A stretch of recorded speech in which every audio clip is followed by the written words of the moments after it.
practice. Pero, tinanong ko. Ay, hindi. Yung ano ko muna yung pagdarapa. Diba, darapa? Tapos, sasabihin. Ibibigay mic ko. Yung mic ko. Gaganyan ako kabila. Hep, hep, hep. Nagmula sa bahay ni Keanu, STEM 11-2.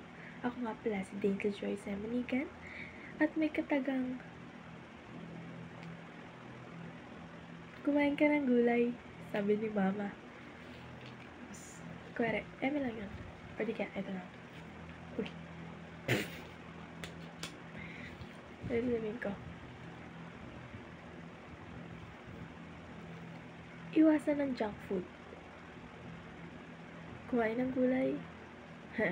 Ewan ko sa'yo. Basta yun. Skip. Just go ahead. Make question and answer. Tapos di ako ready. Tapos sasabihin.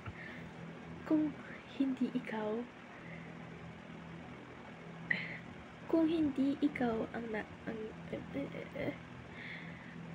ikaw ang nasa katayuan mo, anong gulay ka?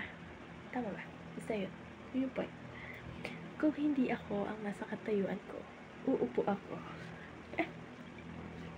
Hindi, ito. Kung hindi ako to, bakit?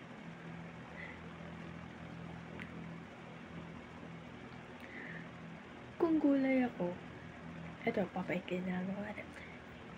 Kung gulay ka, ano ka? Kung gulay ako,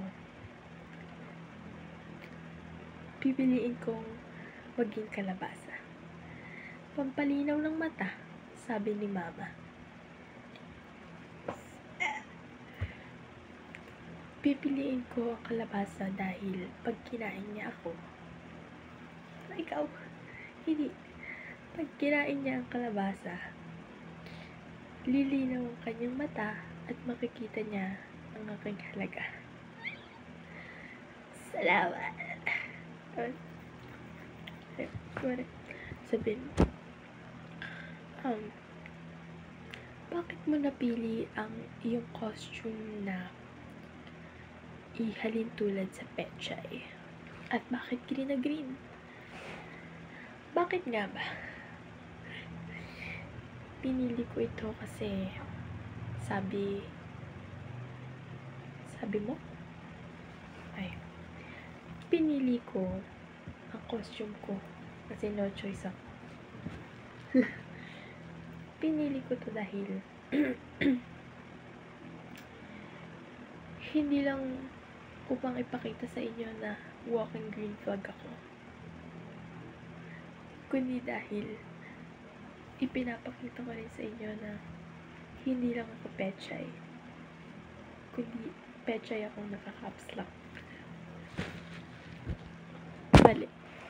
Migit ka na, matulog ka na. Anong oras na mo? 12 na.